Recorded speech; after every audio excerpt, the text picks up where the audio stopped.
The moon was full on the night Nondi became a wife. It hung low in the sky like a white drum, watching the village of Mora in silence. The wind moved slowly through the tall grass, carrying the smell of firewood, palm wine, and fresh earth. Drums had beaten since sunset, but now they were quiet. Only the crackle of dying fire and the far cry of night birds filled the air. Nondi sat alone inside the small round hut that was now her marital home. She was a young black woman with calm eyes and careful thoughts. Her skin still carried the sweet oil rubbed on her during the wedding rites. White chalk symbols rested softly on her arms and neck, marks of blessing from the village elders. Her wedding beads felt heavy around her waist, like they carried the weight of many ancestors. This was her wedding night. Tradition said she must wait inside, silent and still, until her husband came. But Nondi's heart was playful. She had always been playful, even when she hid her fear behind laughter. She smiled to herself. Let me make him laugh, she thought. Earlier that day, her cousin had whispered a joke into her ear. Hide and scare him. Men are brave only in daylight. So when the hut grew quiet and the footsteps outside faded, Nondi slowly lowered herself to the ground. The bed was made of wood and animal skin, raised just enough. She lifted the mat and crawled under it, holding her breath as dust touched her nose. She covered her mouth to stop herself from laughing. Outside, the night deepened. The moonlight slipped through the cracks of the mud wall. Shadows danced like spirits. The fire outside the hut finally died, and darkness ruled. Then Nondi heard footsteps. Slow, heavy, careful. Her smile grew. That must be him, she thought. He will call my name. I will wait. Then, boo. The door creaked open.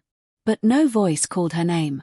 Instead, cold air rushed into the hut, carrying a smell that did not belong, old smoke, damp soil, and something sharp, like iron after rain.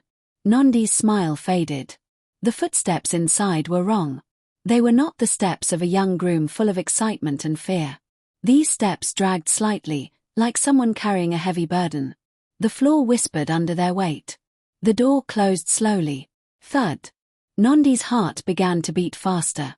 From under the bed, she saw feet, but they were bare, dark, and covered in dust. The ankles were thin, marked with strange scars shaped like twisting lines. Her throat tightened. Maybe it is an elder, she told herself. Maybe a ritual I forgot. But elders announced themselves. Spirits did not. The person stood still. Very still. Then, a low sound filled the hut. Not a word. Not a breath. A hum. Deep and old, like a song remembered by the earth itself. The sound made Nondi's skin rise. She had heard that sound before, long ago, when she was a child and her grandmother told stories by firelight. When the ancestors walk, the air remembers them. Nondi squeezed her eyes shut. This is not my husband. The figure moved toward the bed. Each step felt like a drumbeat inside Nondi's chest. Boom, boom, boom. The mat lifted slightly as the person sat on the bed. The wooden frame groaned. Nondi's body froze. The figure leaned forward, and long fingers brushed the animal skin covering the bed. The nails were too long, too dark. Then a voice spoke. Nondi, daughter of the river woman. Her blood turned to ice. No one alive called her that. Only her grandmother had known that name, the name given on the night of her birth, when the river flooded and spirits were said to walk freely. Her grandmother had died many seasons ago. Tears filled Nondi's eyes as she pressed her forehead to the dirt floor. The voice continued, slow and heavy. You hide beneath joy, but sorrow has followed you here. Nondi wanted to scream. She wanted to run. But her body refused to move. Outside, a sudden wind rushed through the village. Roofs rattled. Trees bowed. Dogs began to howl. The spirits were near. The figure stood again. This time, the bed shifted enough for moonlight to slide under it. Nondi saw part of the face. It was not young. It was not old. The skin looked cracked, like dry land waiting for rain. The eyes glowed faintly, like embers hidden in ash. She bit her hand to stop herself from crying out. The figure turned toward the door. Before the sun rises, the voice said, blood will remember what was buried. Then the door opened by itself. No hands touched it. The wind rushed in again, strong and loud. Firelight flared outside for a moment, then died. The door slammed shut. Silence returned. Deep. Heavy. Unnatural. Nondi stayed under the bed for a long time. She did not know how long. Her legs ached. Her breath shook. Finally, when courage returned like a wounded animal, she crawled out. The hut was empty. But the air was wrong. Cold. The bed carried a deep handprint burned into the skin, dark as ash. Strange symbols were scratched into the floor, marks she had seen before, carved on ancient stones near the forbidden forest. Tears rolled down her face. This was not a prank. This was not a mistake. Something had entered her marriage before her husband. Outside, drums suddenly began to beat again, fast and urgent. Voices shouted. A woman screamed. Nondi ran toward the door, her wedding beads clattering like warning bells. As she stepped outside, the village elders were already gathering. Torches lit the night. Hunters grabbed spears. Dogs pulled at their ropes, barking wildly. The chief elder raised his staff and spoke with fear in his voice. The past has entered the house of the bride, he said. The wedding has awakened what should have slept. Nondi's knees weakened. Her wedding night had become a doorway. And something ancient had walked through it. The drums beat harder now. They were no longer wedding drums. They were warning drums. Their sound rolled across the village of Mora like thunder, shaking the huts, waking children, calling elders from their sleep. Fire torches burned bright, throwing long shadows that twisted on the ground like restless spirits. Nondi stood outside her hut, shaking. Her wedding beads no longer felt like beauty. They felt like chains. Women gathered around her, pulling cloth over her shoulders. Her mother pushed through the crowd, her face pale, her eyes wide with fear. Nondi, she whispered, holding her tightly. What did you see? Nondi tried to speak, but her mouth was dry. Her tongue felt heavy. Before she could answer, the chief elder, Barber Kilio, stepped forward. His beard was white like ash. His walking staff was carved with symbols older than the village itself. His eyes were sharp and serious. Do not speak yet, he said. The night is still listening. The wind moved again, colder this time. Flames flickered low. Somewhere near the forest edge, an owl cried, a long, broken sound. Hunters returned from the path near the river, their faces tense. We found footprints, one said. But they are not human. Murmurs spread through the people. Spirits. Ancestors. A curse. Barber Kilio lifted his staff, and silence fell. These are marks of the forgotten ones, he said. Spirits bound by blood and buried truth. Nondi felt her knees weaken. She was guided to sit near the fire. Ash crackled softly as herbs were thrown into the flames. Thick smoke rose, bitter and sharp. It burned her nose, but she did not move. Now speak, child, the elder said gently. Tell us everything. With trembling hands, Nondi told them. She spoke of hiding under the bed. Of the strange footsteps. Of the voice that knew her secret name. Of the glowing eyes. Of the words spoken before the figure vanished. As she spoke, the elders exchanged dark looks. When she finished, her mother began to cry. This is my fault, her mother whispered. I knew the past would return. Nondi turned to her sharply. What past? But before her mother could answer, a sudden cry rose from the far side of the village. Fire! Fire! People ran. Flames rose from a hut near the old granary. Sparks flew into the night sky like angry spirits. Hunters rushed with water gourds, but the fire burned fast, too fast. Barber Kilio closed his eyes. It has begun, he said.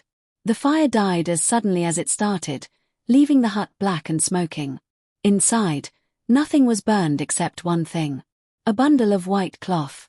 Inside the cloth was a bone, long, dark, and carved with the same twisting symbols Nondi had seen under her bed. A woman screamed and fell to the ground. That is a grave bone, she cried. Taken from the forbidden ground. The forbidden ground lay beyond the forest, near the old mountains. No one went there. It was where broken oaths were buried. Barber Kilio turned to Nondi again. "Child," he said, "your marriage has crossed an ancient line. Your blood has opened a door." Nondi shook her head, tears streaming down her face. "I did nothing," she said. "I only wanted to laugh." The elder's voice softened. "Spirits do not come for laughter," he said. "They come for truth." At that moment, another voice spoke. A deep male voice. "Then let the truth be spoken." The crowd turned. A tall man stood at the edge of the firelight. It was Kato, Nondi's husband. He had not entered the hut. He had not shared the night. His face was hard, his eyes filled with confusion and fear. "Why was I locked outside my own home?" he demanded. "Why do the drums cry like death?" Nondi stood and ran to him. "Kato," she cried. "Something entered before you." He held her shoulders, then slowly pushed her back as he looked at her face. "Something?" he asked. "Or someone?"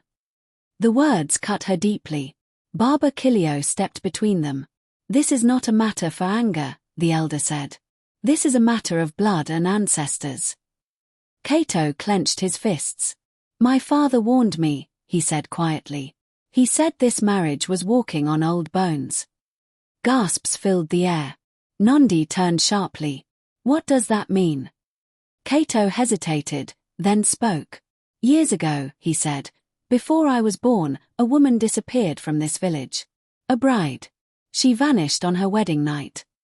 The wind howled suddenly, as if angry.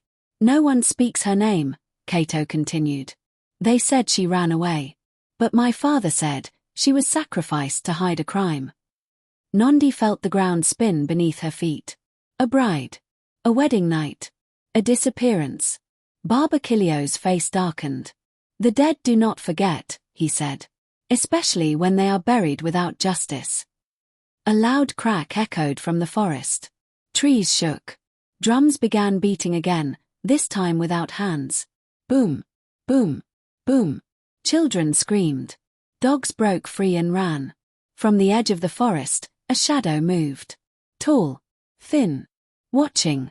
Nondi felt the same cold fear crawl up her spine. The same presence. The same hum. The voice returned, carried by the wind. "Blood has lied, and blood must answer."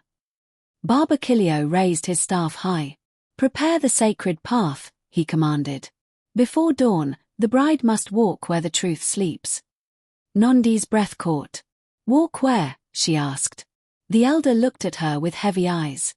"To the forbidden ground," he said. "Where the first bride was lost." The fire flared. The shadow faded. But the warning remained. Nondi's marriage was no longer a union of love. It had become a journey into buried sin. And the night was far from over. The night began to thin, but darkness still ruled the land. A pale line of dawn waited far away, hiding behind the mountains. The village of Mora stood silent, as if holding its breath. Even the drums had stopped.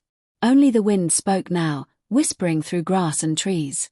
Nondi stood at the center of the village, wrapped in a dark cloth. Her wedding beads had been removed. In their place, the elders tied a single white cord around her waist, the cord of truth.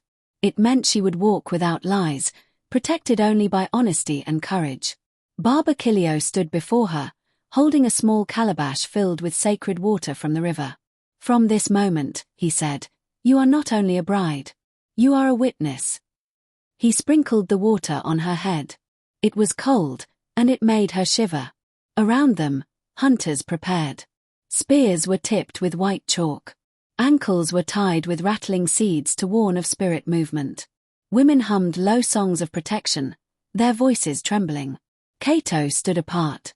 He watched Nondi with eyes full of conflict. Love pulled him toward her, but fear held him back.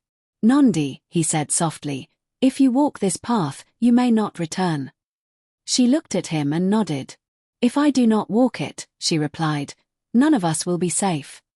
The elder raised his staff. "Let the path open," he said. And they began to walk. They left the village and entered the forest. The trees were tall and close together, their branches twisting like old fingers. Mist hugged the ground. Every sound felt loud, the snap of a twig, the breath of the hunters, the soft rattle of charms.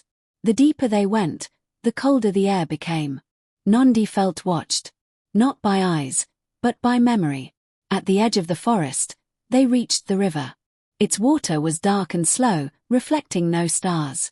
This was the river of returning, where elders said spirits crossed when they wished to be heard. Baba Kilio knelt and touched the water. "Speak if you must," he said. The river rippled. A woman's voice rose from its depth, soft, broken, full of sorrow. "She walks again." Nondi gasped. Images flooded her mind. A young bride crying. Hands pushing her forward. A blade flashing under moonlight. She stumbled, and Kato caught her arm. "You see it too," he whispered. She nodded. They crossed the river, and the land changed. Grass gave way to bare earth. Stone stood upright like silent judges. The air smelled of rust and old smoke. They had reached the forbidden ground. In the center stood a broken shrine. Bones lay half-buried. Charms hung torn and forgotten. This was where oaths were buried when truth was too dangerous. Baba Kilio's voice shook. "This is where she fell," he said. "The first bride." Nondi's chest tightened. As she stepped forward, the wind rose suddenly. Dust swirled. The ground trembled. Then she saw her. A woman stood near the shrine. She wore wedding cloth, torn and dark with old blood. Her face was beautiful but hollow. Her eyes burned with pain and anger. "You took my place," the spirit said. Nondi fell to her knees. "I did not know," she cried. "Forgive me." The spirit laughed, a sound like breaking bone. "Forgiveness follows truth," she said. "And truth has been buried." The spirit turned toward Kato. "Son of the house that killed me," she said. "Do you know my name?" Kato's face went pale. His mouth trembled. "My father spoke it once," he said. "Then he begged me never to repeat it." The spirit screamed. The ground cracked open. Bones rose from the earth, forming shapes of kneeling women. Brides with broken necks, hands tied, mouths open in silent cries. Women screamed. Hunters backed away. Nondi forced herself to stand. "What do you want?" she shouted. "Tell us." The spirit stepped closer. "I want my story spoken," she said. "I was a Bini, chosen bride of this village. I was killed to hide greed." Images flooded the air. Elders arguing. Gold hidden under the shrine. A Bini discovering it. Men fearing her voice. Blood spilled into the soil. Baba Kilio dropped to his knees. "This truth was hidden before my time," he whispered. The spirit turned to Nondi. "You hid under the bed," she said. "So you would see without being seen. That is why I chose you." Nondi's tears fell freely. "I will speak your name," she said. "I will not let you be forgotten." The spirit's anger softened, but only slightly. "Words alone are weak," Abini said. "Blood must answer blood." Suddenly, the earth shook violently. A loud cry echoed from the forest. "Father!" Kato turned. An old man was dragged forward by unseen hands. Kato's father. His body trembled. His eyes were wide with terror. "I did not strike her," he cried. "I only watched." The spirit's voice thundered. "Silence is also a blade." The turning point had arrived. Truth had risen from the ground. And someone would have to pay its price. The air on the forbidden ground grew heavy and thick, like wet clay pressing against the chest. Kato's father, Mzi Jengo, knelt in the dust, his hands shaking. His once proud body looked small under the burning gaze of the spirit. The hunters stood frozen, unsure whether to protect him or step back. The elders' faces were carved with fear and shame. Nondi felt her heart tear in two. This was her husband's blood. This was her marriage. Abini's spirit floated closer, her torn wedding cloth moving like smoke in water. "You watched me die," Abini said. "You closed your eyes and called it peace." Mzi Jengo bowed his head. "I was afraid," he whispered. "They said the village would burn if the gold was revealed. They said your death would save many." Abini's eyes flared like fire. "And did it?" she demanded. The wind howled in answer. Suddenly, The sky darkened again, as if night had returned. Thunder rolled across the mountains. Drums beat from nowhere, fast, angry, accusing. Boom, boom, boom. The ancestors were listening. Baba Kilio raised his trembling hands. The sins of fathers have poisoned the roots, he said. But must the children bleed for this? Abini turned her gaze to Nondi. You are innocent, she said softly. Yet innocence walks on stolen ground. Nondi stepped forward, her legs shaking but her voice strong. Take me, she said. Let my blood end this curse. Gasps filled the air. Kato rushed toward her. No, he cried. I will not lose you too. He grabbed her hands, holding them tightly.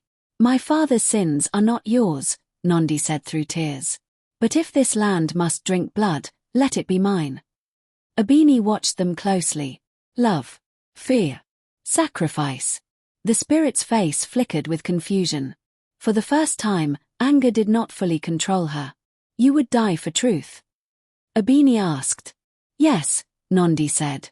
Because lies already killed you. Silence fell. Even the wind paused. Then Abini shook her head slowly. No, she said. Your death would only add another ghost to the earth. She turned sharply toward the elders. The village must choose, she said. Justice or destruction. At that moment, the ground split wider. From the cracks rose shadowy figures, spirits of the forgotten ones. Their bodies were thin and broken, their mouths sewn with invisible thread. They circled the living, whispering pain into their ears. Women collapsed, crying. Hunters dropped their spears. The spirits pointed toward Mzijengo. Blood remembers, they whispered. Kato stood in front of his father. If payment is needed, he said, take me instead. Nondi screamed his name. Abini's voice thundered. No more stolen futures, she roared. She lifted her hands, and visions filled the sky like moving clouds. The village prospering from hidden gold. Children fed with cursed wealth. Elders smiling while graves multiplied. Baba Kilio wept openly. We were cowards, he said. We buried truth to save comfort. Abini lowered herself to face Mzijengo. Your life cannot return mine, she said. But your confession can free the living. Mzijengo shook violently. I will speak, he sobbed. I will tell everything. I will name every elder who agreed. I will return the gold to the earth. The spirits paused. Abini studied him. And your punishment? She asked. Mzijengo raised his head. Banish me, he said. Let me walk without home or name. Kato cried out. No, father. But Baba Kilio nodded slowly. Exile is heavier than death, he said. A man without ancestors is already a ghost. The spirits whispered again, this time softer. Abini's eyes dimmed slightly. Then let it be so, she said. She raised her hands, and the earth closed over the cracks. The shadows sank back into the ground. The drums slowed. But the sky remained dark. This curse is not yet finished, Abini warned. One more truth remains hidden. She turned to Nondi. You are tied to me, she said. Not by blood, but by courage. Abini reached out and touched Nondi's forehead. Pain exploded through Nondi's mind. She saw herself, not as a bride, but as a child, standing near the shrine long ago. She saw her own mother hiding something. Gold. Nondi gasped. She turned toward her mother, who stood trembling at the edge of the gathering. Mother, Nondi whispered. What did you do? Her mother fell to her knees. I was there, she cried. I helped hide the gold after Abini died. I thought I was protecting you. Nondi's world shattered. Her blood was not clean. The betrayal cut deeper than fear. Abini's voice was calm now, but heavy. Truth has many hands, she said. And all must be washed. The drums began again. Slow. Final. The greatest conflict had not ended. It had moved closer to Nondi's heart. The sky tore open. Thunder crashed so close it felt like the ancestors were striking the earth with giant drums. Rain poured down suddenly, heavy and cold, washing dust, blood, and tears into the cracked ground of the forbidden place. Nondi stood frozen. Her mother's confession echoed in her ears like a curse. "I helped hide the gold." The words were sharper than any blade. Kato looked at Nondi's mother with disbelief, then back at Nondi. His chest rose and fell as if he was struggling to breathe. "Is this true?" he asked softly. Nondi could not answer. Her mother crawled forward, mud covering her knees and hands. "I was young," she cried. "The elders said the village would starve if the gold was revealed. They said Abini's death was already done. I believed them."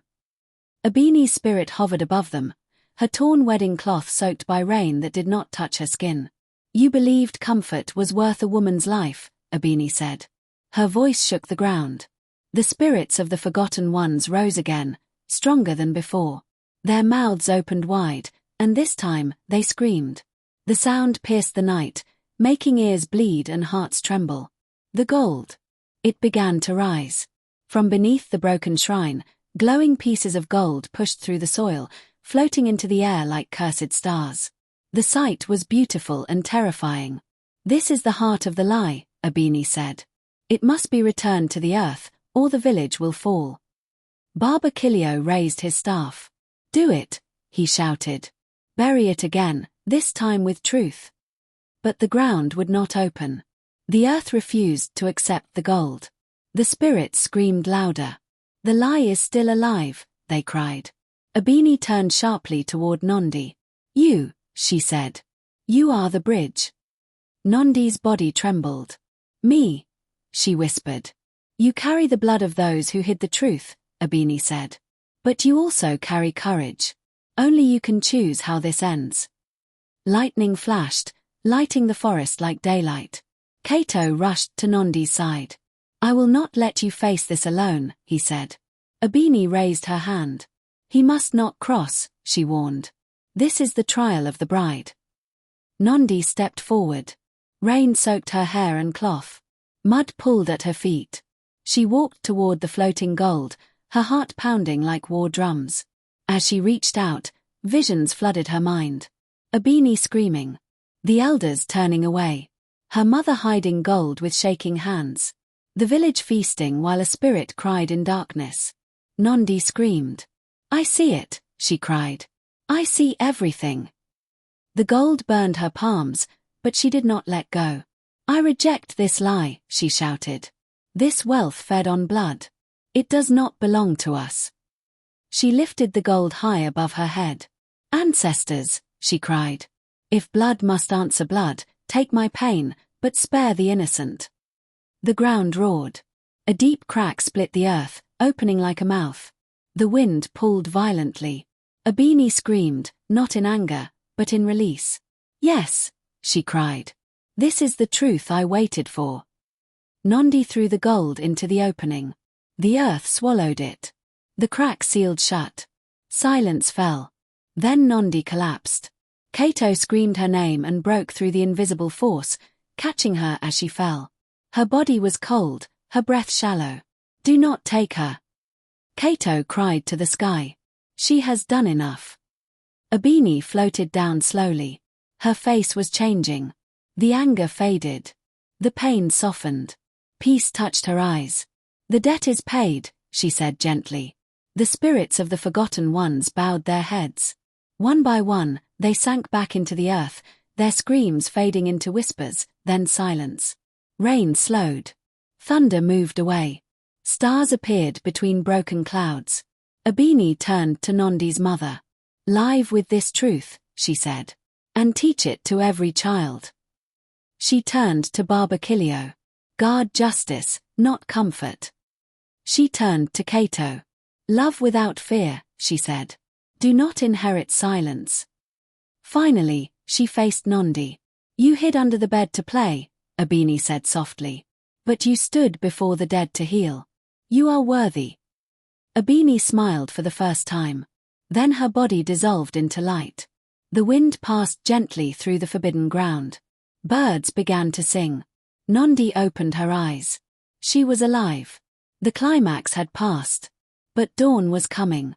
And the village would wake to a truth that could never be buried again. Dawn arrived slowly, like a careful healer. Soft light touched the forbidden ground, washing away shadows and fear. The rain had stopped.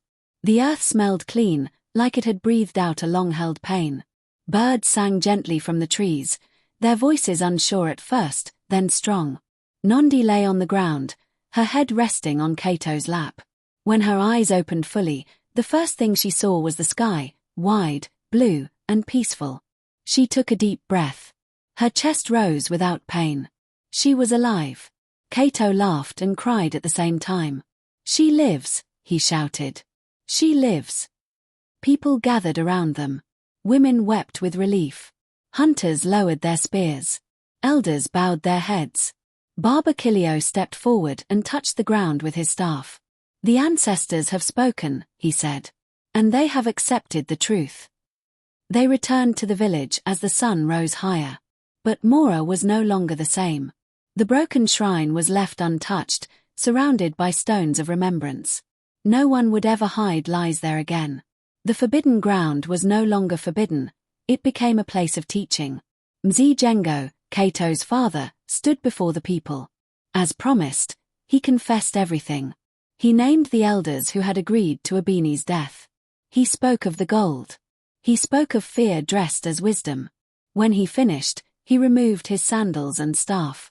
"I walk into exile," he said. "Without anger. Without lies." Kato stepped forward, tears in his eyes. "Go," he said. "But let your truth walk faster than your feet." Mzijengo left the village alone, carrying only shame and honesty. Nondi's mother also stood before the people. She did not hide. She did not excuse. "I chose silence," she said. And silence became a knife. She knelt before Nondi.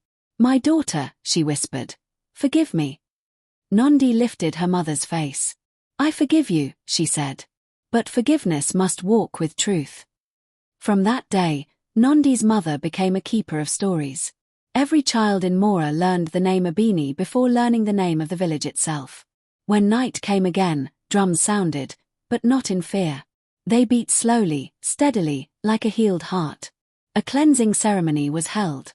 The elders washed Nondi and Kato's hands in river water. New beads were tied around Nondi's waist, not wedding beads, but beads of witness. "You entered marriage through fire," Barber Kilio said. "You will walk it through wisdom." That night, Nondi and Kato finally entered their home together. No shadows followed them. No cold wind entered before them. The hut felt warm, safe. When Nondi lay on the bed, she looked once more at the space beneath it. She smiled sadly. "I hid to play," she said quietly. But hiding revealed truth. Kato held her hand. "Courage does not always come with weapons," he said. "Sometimes it comes with honesty." Seasons passed. The village changed. No elder ruled without being questioned. No wealth was accepted without being traced. Brides were protected, not silenced. Songs changed. Stories grew braver. And at night, when the moon was full, women said they sometimes saw a gentle light near the old shrine. Not angry. Not lost. At peace. They knew it was Abini, finally resting. Years later, Nondi became an elder herself. Her hair grayed, but her eyes stayed strong. Children gathered around her fire, just as she once gathered around her grandmother's fire. They always asked her the same question. "Grandmother," they said, "is it true you hid under the bed on your wedding night?" She smiled. "Yes," she said. "And what did you learn?" they asked. Nondi looked into the fire, where flames danced like spirits. She spoke slowly, clearly, so no one would forget. "Truth will always rise," she said. "No matter how deep you bury it. Lies may protect comfort for a season, but they poison generations. Silence is never innocent. And courage does not mean being fearless, it means choosing truth even when it hurts." The fire crackled. The wind whispered through the trees. "And remember this," Nondi added. "Marriage, family, and community must never be built on hidden blood. What is done in darkness will always knock on the door." The children nodded, their eyes wide. Above them, the moon watched quietly. Just as it had on the night a bride hid under the bed, and changed the fate of a village forever.